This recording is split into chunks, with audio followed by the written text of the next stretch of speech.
Hello and welcome to episode 6 of every single sci-fi film ever. I'm Aisha Khan.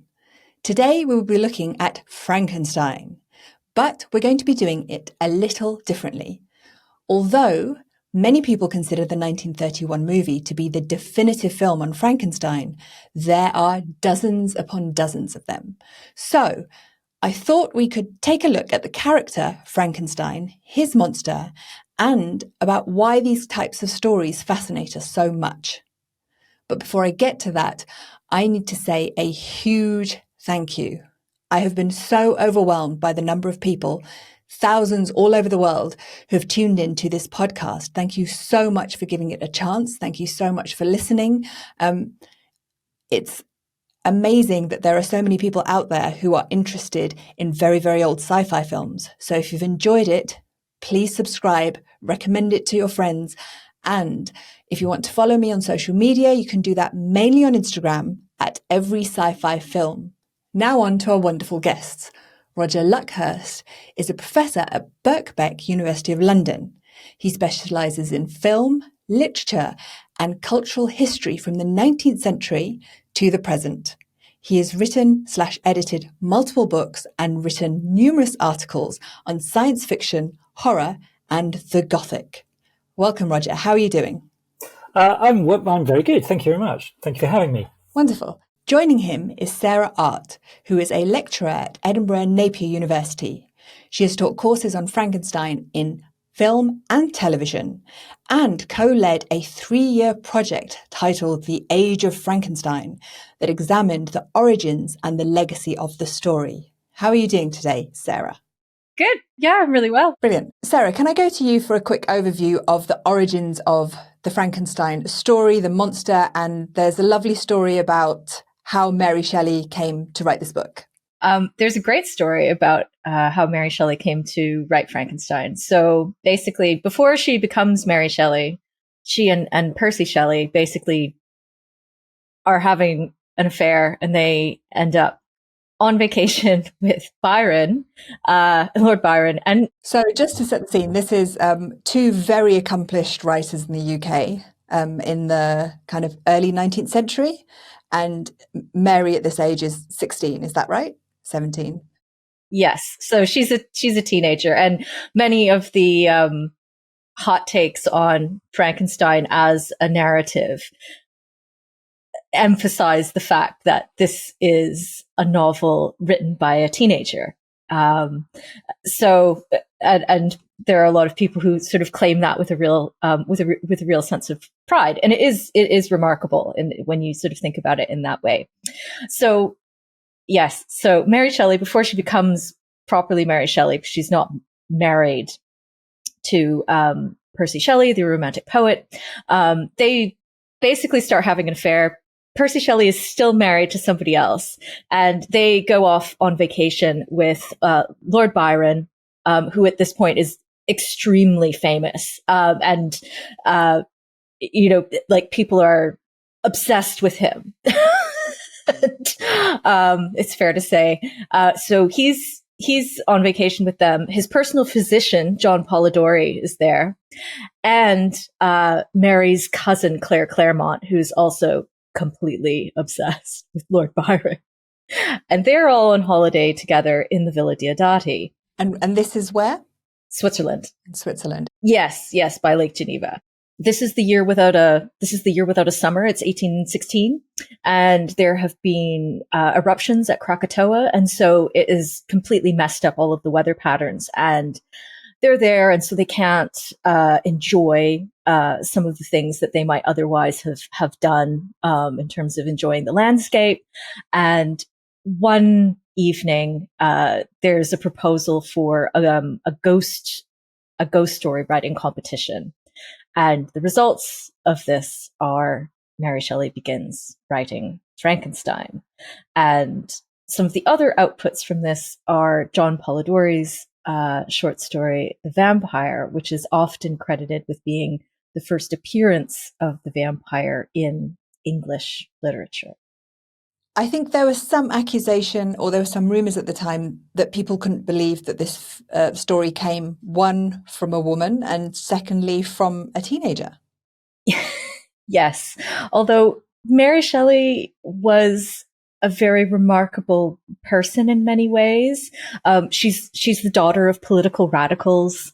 Her mother, as you probably know, is Mary Wollstonecraft, who is the author of The Vindication of the Rights of Women. She was a great advocate for the education of women. She's often credited as being sort of a relatively early feminist. She, of course, dies giving birth to Mary. And Mary Shelley, throughout her life, is understandably fascinated by her mother as a figure and fascinated by her mother's legacy. And so also, as a result of this, as being a daughter whose mother is not present while she's alive, she is raised by her father, William Godwin, and she is part of his circle and is, educated in a way that a lot of young women wouldn't have had access to. And so that too is part of what makes her such a remarkable and inquisitive person. And that's also what part of what equips her to produce a work like Frankenstein. And a work which it's 1818 that it was first published, is that right? We've got two Frankensteins coming out next year. One from Guillermo del Toro, which will be on Netflix, and the other one from Maggie Gyllenhaal. I will never know how to say that name.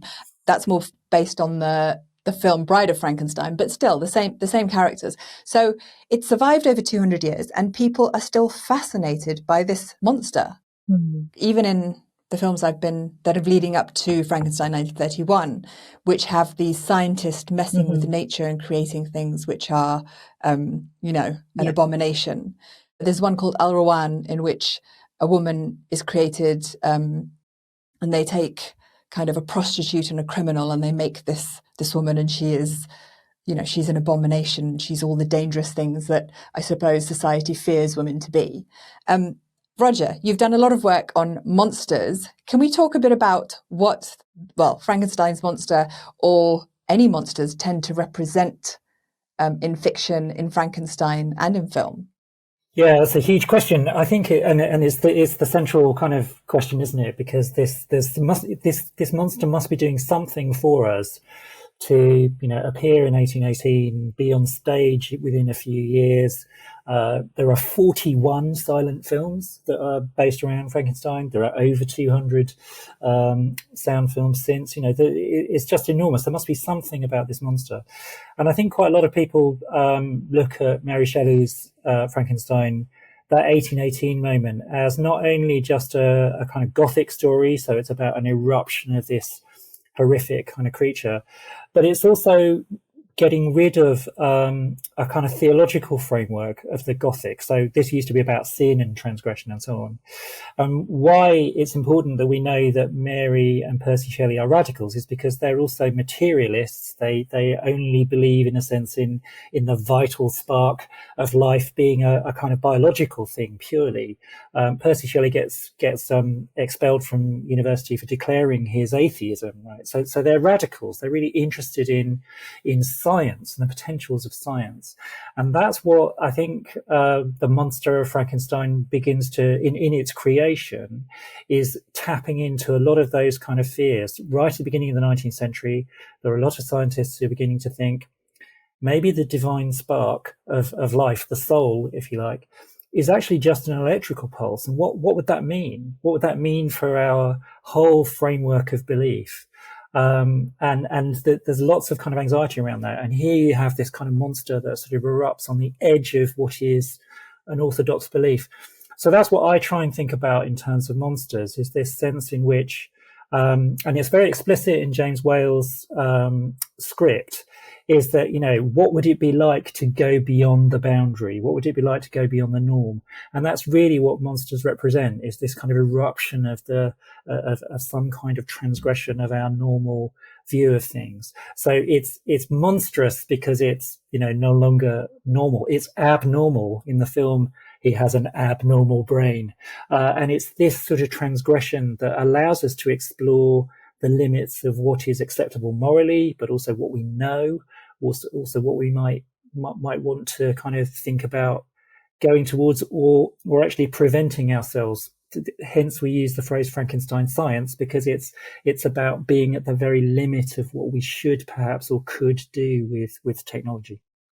Okay, and I just wanted to touch upon, before we go into the themes that are present in the film, I imagine this is talked about a lot, but what you said, Sarah, about, Mary didn't know her mother, and she had a great and then kind of less great relationship with her father. And I've only been researching this for weeks, so I don't know all the nitty-gritty details of it. But is it quite commonly held that there was, and also that the monster is quite a sympathetic character in the book, is there quite a lot written about how it is supposed to be representing her own, like, anxieties and issues around her daddy problems or whatever that she might have? Oh, yeah. Yeah, there's basically, I mean, honestly, like biographical readings of Frankenstein through Mary Shelley's life, I truly feel there should be a moratorium on those. I mean, they are convincing a lot of the time. But one huge pet peeve I have is, particularly when it comes to work that is produced by women, it always comes back to like, oh, this is a reflection of her personal life, or exactly, it's like, oh, this is written by someone who has daddy issues. And it's just like, who does not have daddy issues? This is not a special thing, right? Like all writers have daddy issues. I would like to apologize for bringing it up, but I literally finished reading the book yesterday, and so I'd already done my Mary Shelley research. And although I'm reading it, and I'm like, the way he's speaking to his creator, and the way he's kind of, and it's interesting because he is that boundary kind of dweller, which I imagine Mary, when she's now kind of ran off with Shelley at the age of 16 or whatever she is becoming a boundary dweller herself. So it's difficult not to read it in when you know about the life. And I assume that it would have been done to death, but yeah, I couldn't read it knowing that without seeing that in there. Yeah, I mean, I always think they're really, I mean, I agree with Sarah that it can be very limiting, but it's also so damn compelling, that kind of sense of, she really didn't get on with her stepmother. So what did she do? Hang around her mother's grave a lot of the time. And it's quite often thought that she actually engaged in her first sexual act with Percy Shelley on her mother's grave, because it was kind of hidden by a willow, so this kind of extraordinary things. And I think also, Sarah, we should probably talk also about just that whole catalogue of her pregnancies and the death of her children. This is not something we're not used to currently, but she had a first child who died in 1815. She had a young child when she was writing this. There were births and pregnancies, Claire Claremont around her in her circle. There was lots and lots of this kind of sense of birth anxiety and early death and, creation and monstrosity, and a kind of sense you would get perhaps of being, these radical, immoral people who were being punished in some way for their lifestyle choices, as we would say now.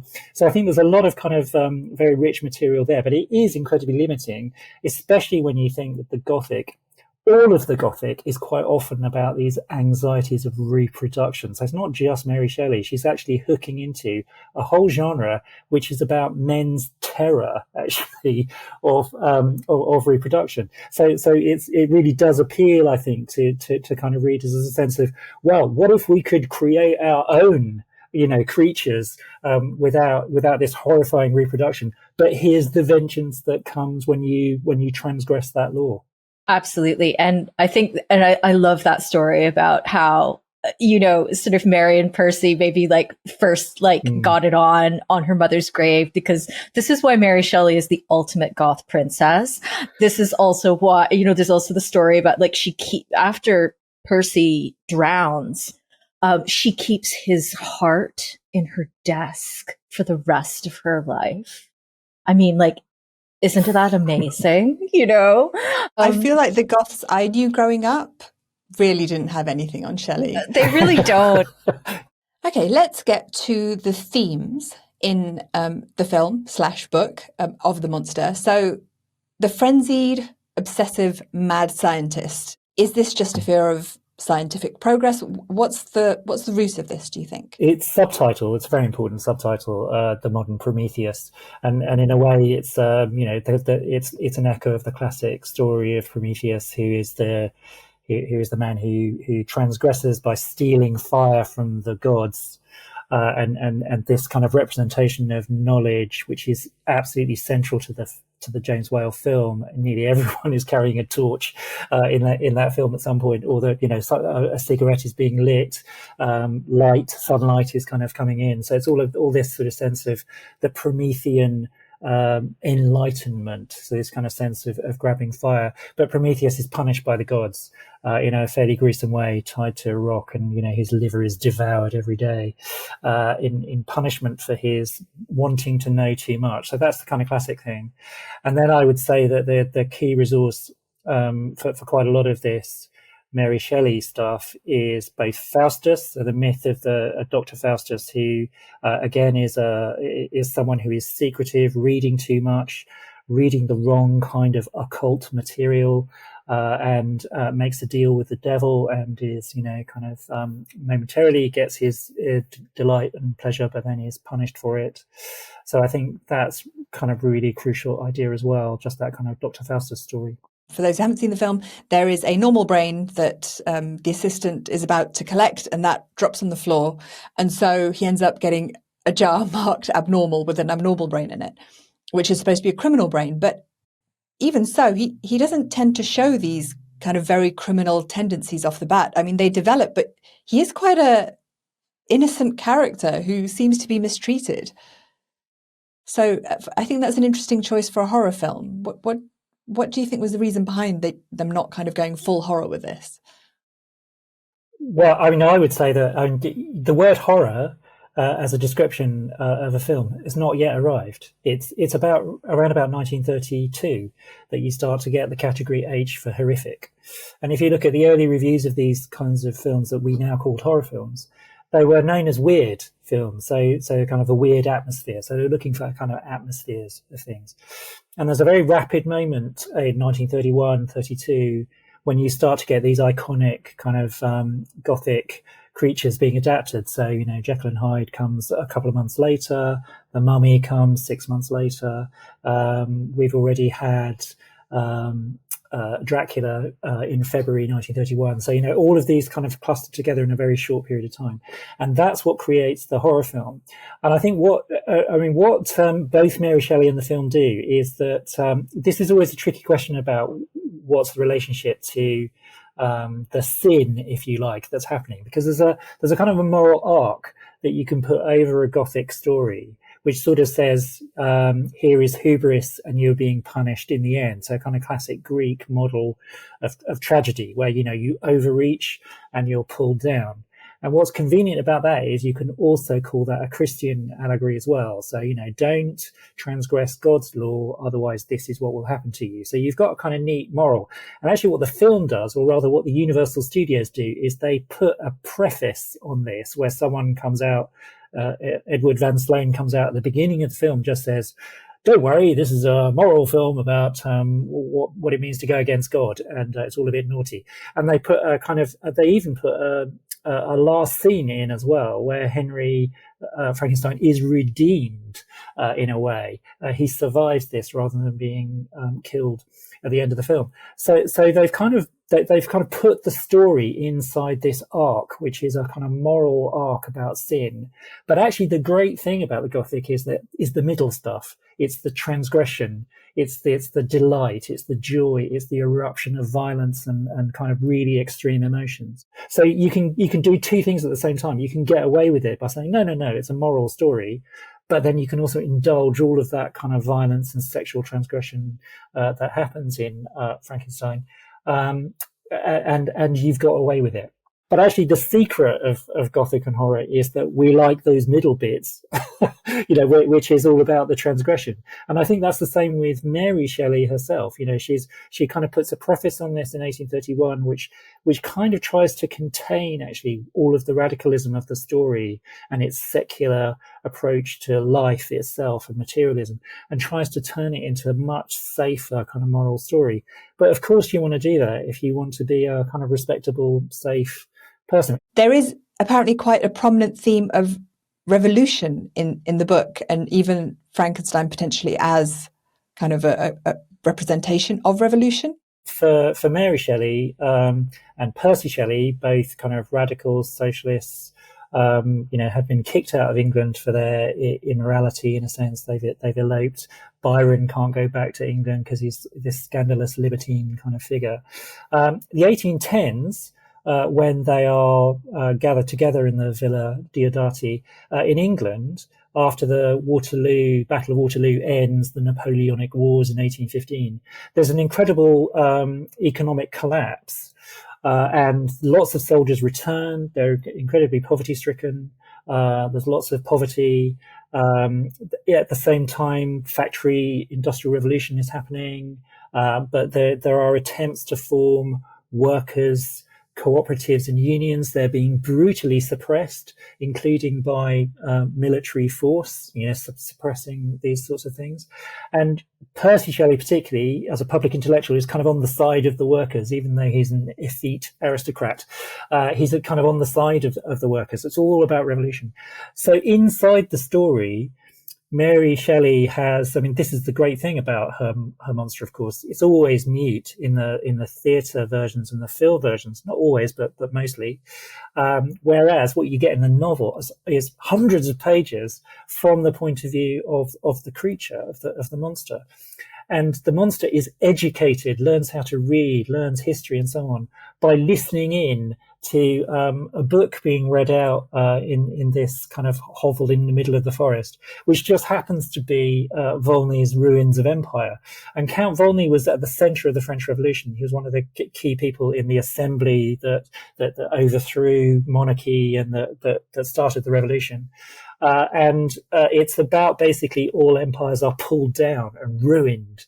It's set initially, Count Volney's conversation, in Palmyra, those famous ruins in Syria, which ISIS attacked in the 2010s, because it sort of still represents a different kind of system of belief. So there's a kind of sense in which the monster is being educated as a revolutionary child of nature. So it has all of this potential, all of this brilliance of the human kind of mind, and yet he's being turned into a monster by the morality and the strict morality of society itself. So he kind of talks about, but it's your laws that made me monstrous. It's not that I am intrinsically monstrous. You did the same. Okay, that's so interesting. I wanted to talk a bit about sci-fi monsters in general. Why do humans love monsters so much? Let's go to Sarah first about this one. Well, I think we love monsters because we are monsters. I think is on the one hand. I think this is one of the things that draws people back to Frankenstein and Frankenstein as a narrative, whether it is in print form or on screen. It's no accident that this narrative has been, taken up and read as, an allegory for oppression or, for systematic oppression, whether that is, ableist oppression, racial oppression, sort of oppression on the grounds of, sexuality or gender expression. There are lots of different ways in which that narrative has been read and in which it resonates with readers and viewers in those various ways.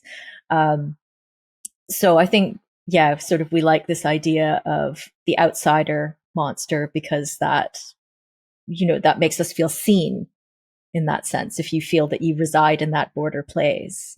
The other reason why we're so interested in monsters is because very often the monster is just a repository for the things that no one can deal with.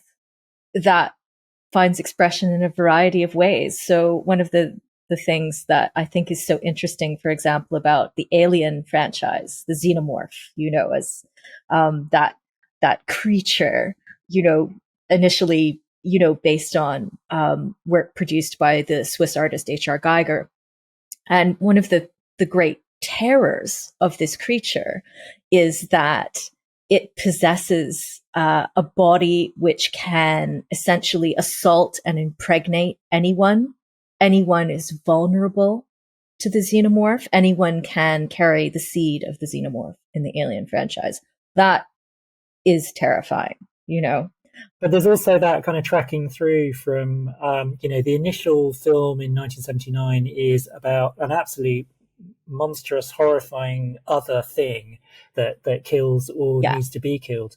But even by the third one, Ripley, the main central female character, has a kind of kindred relationship to the alien in some ways, that I feel like you've been with me my whole life, that sort of sense of being almost symbiotic with it, so that the monster and us, as Sarah was saying, it flips at a certain point. I think there's a really key image right at the end of James Whale's 31 Frankenstein, where they look at each other through a flickering kind of gear in the windmill, and they're framed in exactly the same way. So they're completely identical at that point. They're staring at each other, they're looking at each other. The monster is you. No, the monster is you. And that sort of reverse shot thing, I think, suggests really powerfully that monsters are the eruption, in a sense, of us, and as Sarah really put it really well, that kind of sense of that all we can't deal with is put over there. The whole element that James Whale pulls out is this kind of sexual hysteria, I think,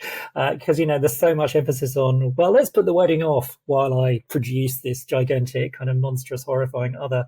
And then, of course, the famous line in the book is, I will be with you on your wedding night.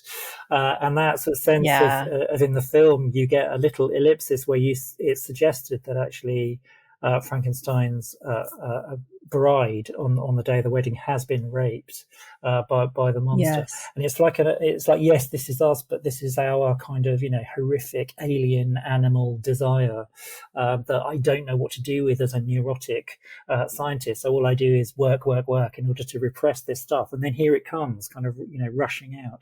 So monsters are always a kind of version of ourselves. I think that's the key idea. And maybe also the boundaries of what it is in humans that pushes us to become those things. Like with Alien, there's always that thing of, is it Alien 2 or 3 where, she's protecting her children? I think it's 2, Aliens. Yeah, Aliens. And so it's the idea that, what would a mother do to protect her children? How far would you go? And I think it's similar with Frankenstein or with a lot of these films that, at what point of being either treated badly or protecting someone you love or whatever it is that you turn into the monster that you're reading about. Sarah, when I asked you about the role of monsters originally in our brief chat, you had said that anxiety is central to why we have monsters, and we have covered it a little bit, but did you want to expand on that? Yeah, I was thinking about, I was rewatching the James Whale film yesterday, and there was a moment in the film that I particularly noticed and that I was very intrigued by, and I don't really remember attending to it quite as much in previous viewings for some reason. And at one point, Henry Frankenstein, and I think the creature is like imprisoned in the tower, and he's sitting with his and Henry is sitting with his mentor, Dr. Valdeman, and he says to Valdeman, he says, have you never wanted to do something that's dangerous? And he says it in this way that's almost, it's almost flirtatious. It's sort of like a dare. That to me really sort of sits at the heart of I think the appeal of Frankenstein is that Victor, or Henry, does want to do something dangerous. And he gives himself permission to do this. And then he immediately regrets it in a way. And he doesn't know how to deal with this new responsibility that he has given himself. And so it is a story about risk in that way. I like that idea about leaning into and going past that anxiety, even if the consequences are ultimately negative. I like the appeal of that in this story a great deal. And I think a lot of Gothic and horror narratives are about that line. And I guess it's nice to sort of connect that in a way to maybe to sort of James Whale himself as a figure. Cause I was reading a little bit about him in Vito Russo's book, The Celluloid Closet, this morning. And I was thinking about this because I had always known that I'd known for a very long time that James Whale was gay, but I hadn't realized that James Whale was openly gay in the 30s. He lived with his lover. Everyone who knew him as a friend knew that he was gay. And that was very unusual. So James Whale himself, in a way, is a kind of radical. What I didn't know about James Whale was that he was a prisoner of war for 2 years. Yes. At the end of the First World War, so 1917 to 19. And there have been some quite compelling readings as well of him. You know, these kind of vagrant wandering around of these monsters, disfigured kind of creatures in the background is that reflecting the kind of post-war era? What Sarah is undoubtedly right, that there's a kind of, sexual dissidence throughout the film, and even more in Bride of Frankenstein, which I can't recommend highly enough as one of the campest things. I watched Bride of Frankenstein just a few days ago, and I absolutely adored it because it's got the humor in there. It's got kind of certain characters, and it's so camp and it's so wonderful. And I love that in The Bride of Frankenstein, the monster learns to have a bit of a smoke and a drink and just kind of relaxes a bit and chills out. It's nice because he's had such a tough time. Yes. So can we talk a little bit about other sci-fi monsters? I think, Roger, you have quite a lot to say about both Godzilla and in the pod people in Invasion of the Body Snatchers. I always thought that was a straight up the communists are coming kind of narrative. But you suggest there's more to it than that. Yeah, sure. So monsters always mean more than they can possibly contain. That's why they're monstrous in some ways, and why they keep going. So something like Frankenstein's monster means lots of different things at different times, and these figures become containers for particular social moments or conjunctures. And so and you can always ask the question. I always get my students to ask the question, why is that so important then? What's happening? What is it kind of representing? Why do you get a bunch of horror films in the early 30s? And again, why in the 50s? So the 50s is a really kind of key moment for the eruption of American B movies, but also, Japanese Godzilla from 1954. And in a way, this is a kind of, it's not an allegory. It's not hidden. It's explicitly about nuclear testing in the Pacific, which we know was having all kinds of catastrophic consequences that were suppressed. So in a way, it's working through the Japanese national trauma of being, not only the only state subject to atomic weapon use, but also the failure, and the kind of the absolute catastrophe of the sense of honor that had been very important in Japanese culture for centuries. So there's a kind of a sense in which that monster represents all of that. And the 20 million sequels of Godzilla are quite often flipping the monster into a defender of Japan. So it becomes an incredibly sympathetic figure rather than having jumped up and down on a model Tokyo for 15 minutes in the first film. It becomes a defender against all these other kind of giant kaiju monsters, they're called in Japanese, gigantic monsters. So there's that. In the States, we also get nuclear anxiety stories, and you've got to bear in mind that the American government are trying to suppress information about the consequences of using nuclear weaponry, including denial of radiation and mutation, all that sort of stuff. They're not sort of explicitly saying this is a consequence. So where you go to is B movies, where they kind of erupt in these giant kind of ants in them, or the 50-foot attack of the 50-foot tall woman, all the incredible shrinking man, scale and things are changing all the time.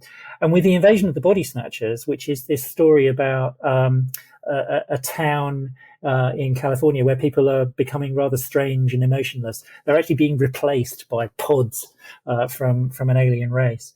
And there's an argument, quite a common argument, that this is the Red Scare again. So this is the era of McCarthyism and the kind of saying that there are hundreds of communists, sleeper agents that are hiding all the way through the government and through society. We need to kind of get rid of these people. And communism, of course, is the theories of identical people, identikit people. And that clearly is there. But there's also a huge narrative in the States in the 50s about the fear of suburbia and the boring conformity of suburban life. Cookie cut houses, identical families, this sense of really oppressive social norms. So in a way, you can see Invasion of the Body Snatchers as both a critique of communism, but also a critique of kind of post-war capitalism as well. And that means that it's available to everyone, in a sense, to whatever your political views, to kind of see something in the monster which kind of articulates perhaps your particular anxiety. So that's why there's a little cluster around the 50s, because it's such a rich moment where there's lots of social events that are being filtered through horror tropes. I wanted to touch upon a film that isn't always considered a monster film, but does have androidy, as far as I'm concerned, monsters, which is Stepford Wives. Now, it's interesting because it really depends on how you view women, I suppose. And there is this long history of viewing these ideal women as something to be aspirational for certain men. But for the vast majority of free-thinking women, it's just a terrible ideal. Any thoughts on the perfect woman as a monster? Sarah, definitely one for you. Okay. Well, again, this sort of, I'm going to connect this back to Frankenstein briefly, because of course, in the novel, the creature explicitly goes to Victor Frankenstein and says to him, I want you to make me a female companion. I need someone who has been made the same way that I am to basically keep me company. And if you do this for me, I'll leave you alone. We will go and live in the wilderness and I won't bother you again. And Victor is especially horrified at this request. And he doesn't really want to do it. But at the same time, he's also, terrified at the creature's power. The creature is so strong and is essentially stalking him. So he goes off to Scotland, like, thanks. Goes off to Scotland to a remote island, and he starts to make a female creature. He starts to make a woman. And he destroys this half-made creature because he says he fears that she will be 10,000 times more malignant than her mate. So this anxiety of that somehow the two creatures together might be able to produce a sort of a race of monsters. There's that anxiety. But I think there is this anxiety about, there's this anxiety about the woman. You see it in Fritz Lang's Metropolis as well, with the two Marias and everything. I guess there's this sort of interesting thing sometimes about the Stepford Wives is that they're supposed to be these highly manicured and subservient bodies, but they just don't end up being that. And so there's always this anxiety about like the masquerade of femininity and, like this desire for it, but also this sense of like, wait, what does that conceal? Because femininity is all about the masquerade, or like that version of femininity is always about masquerade. It's always about concealing like the seething anger or, sort of unbridled intellect that is like underneath all of that. Why would you get the Stepford Wives in the mid-70s? You've got this huge second wave of feminism in America. It's an incredibly misogynistic film about the fear of women becoming free and autonomous from male kind of control or male ideas of what the ideal feminine should be. I mean, one of the fears of a pure materialist explanation of biology is that we are just machines. and then machines given a kind of electrical spark. And then in the 1920s is when the word robot is coined, and it's from the word slave.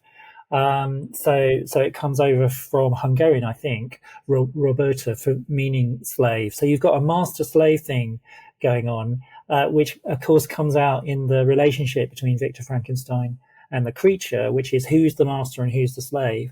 The big narrative of anxiety that we all have, AI right now, of course, is that we've created perfect slaves that have now potential to be autonomous and become our masters. So that's a sense of, that's why Frankenstein remains so useful.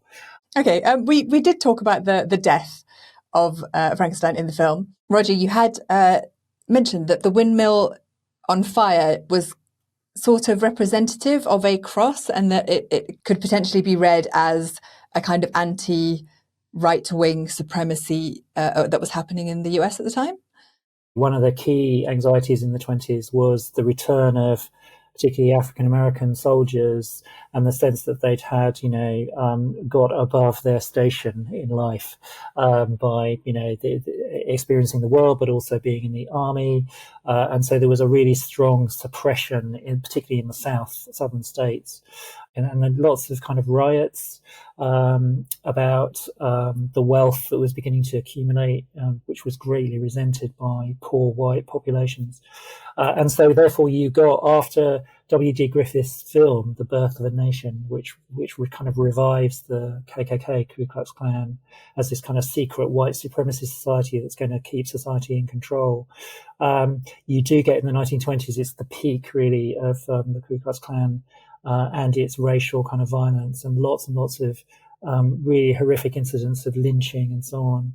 And their signature was not only their white hoods, but also placing of burning crosses. And that's how the film, James Whale's film, ends, is that the windmill is put on fire by a mob that is doing mob justice against a monster that's killed a white child, and that you see in one of the last kind of images is the windmill still turning but on fire. So you have this kind of cross sign on fire. Now, whether James Whale intended that as a kind of image or not is subject to debate. And I always offer it to, when I'm kind of reading it like that, as well, what do you think? Is there are we overthinking this? Are we seeing too much here? Or is this part of the context in which James Whale, as an outsider in so many ways, is placing the creature as this kind of emblem of not just a kind of monstrous, abnormal, criminal kind of brain, but also perhaps in both a sexual way, but also in a class-based way. You can see how many meanings this monster carries. That's why it's so rich and why we keep talking about it. So I see them as kind of quite parallel. I think James Whale is very brilliant in not kind of doing an 1810s thing, but doing a 1920s America thing, which is both picking up on the revolutionary politics of the potential of this story. Right, Sarah, do you have any thoughts on the death of the monster and maybe some conclusions about the whole discussion? Yeah. The other thing, I guess, about James Whale is that he was very much born into a working class family, and there's a sense of him as an outsider because he was very interested in art, and he, left, was basically, made to leave school, sort of as a teenager to go to work, and eventually started using some of his money to try to attend art school and everything. So there's also a sense of, apparently he's a very, very class conscious person. But yeah, I always find the ending of the James Whale 1931 Frankenstein really strange, because we have it just sort of ends, and you're just like, it's over. I don't think the monster isn't given much agency. No. And that scene, I believe it was cut when he throws the young girl into the river. Whereas in the book, he actually saves someone from the river and gets misunderstood, and that would have been like more of a commentary on prejudice. Whereas There's just such a fundamental difference, isn't there? Because Mary Shelley is a classic romantic Enlightenment person who thinks that basically we are born as a tabula rasa. There is and we educate ourselves, we nurture ourselves, and this can be into greatness, but it can also be stunted and deformed by social inequality. So that's the kind of the idea of the education of us into greatness. Whereas the film, of course, from the beginning, predetermines that the monster can only be a criminal degenerate, as the lecturer says in his lecture.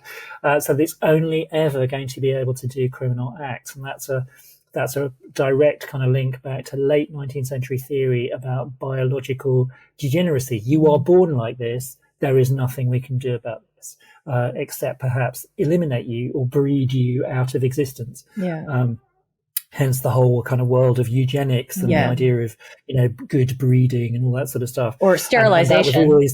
And sterilization, but also explicitly about class. And, let's stop the working class from kind of reproducing too much with a welfare state. But let's also, try and protect us from a criminal thing, which is in your inheritance. So there were lots of people who were researching about biological inheritance of criminal kind of minds. Yeah. So that's the kind of framework that you have in the film. That's very, very different from the optimism, actually, and the romantic kind of sublime possibilities you get in Mary Shelley.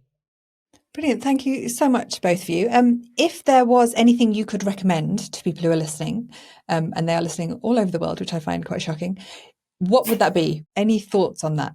I would certainly recommend Alistair Gray's Poor Things, which of course has been adapted to the screen by Yorgos Lanthimos, but I would definitely recommend the novel as well.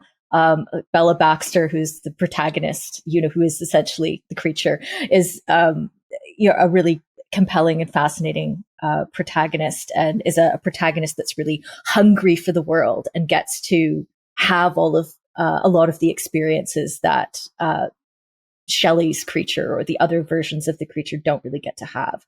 So I would recommend it for, I think, that reason. And the other film I would recommend that is a kind of Frankenstein iteration is Julie Ducournau's Titane, which is not for the faint-hearted, but it is an incredible film. And also it's a body horror film that won it's the Palme d'Or at Cannes like a couple of years ago. Like, incredible that a film essentially in this genre, a sort of sci-fi horror, but also like a sort of incredibly tender story of like finding kinship essentially as well. Absolutely brilliant in so many ways. And so that's one that I would recommend, but only for listeners with quite a strong stomach. Yeah. And just to add, if you are faint-hearted, I would really recommend Spirit of the Beehive, Yes. which is a 1970s film by Victor Erice. It's an absolutely gorgeous film because it's basically from the point of view of a very small child who's seen Frankenstein too young. And it's about her imagination of that kind of really horrific scene in James Whale, the child gets killed. But in Spirit of the Beehive, she fantasizes about becoming the friend of the monster. And it's incredibly sweet and totally beautiful. It is. Really, really brilliant film. Yeah. So if you don't want kind of, violence and gore, there's loads of other kind of Frankenstein versions out there. Thank you both so much for coming onto the show and for your time. Thank you. Thank you. That was great. Really good to talk to you, Sarah and Aisha, about this. Yeah, same. Great. Next episode, we will be talking about a film which is 1 year before Frankenstein. That is Just Imagine from 1930. Why am I going backwards? Because this film was suggested to me by Lisa Yazik, who was from episode 1. I spoke to her, and I'm not a fan of musicals, but I was intrigued and I watched it, and I decided we definitely have to cover it. So more on the show notes where you can watch that, and join me again next time. Please like, subscribe and share with your friends. Thank you so much.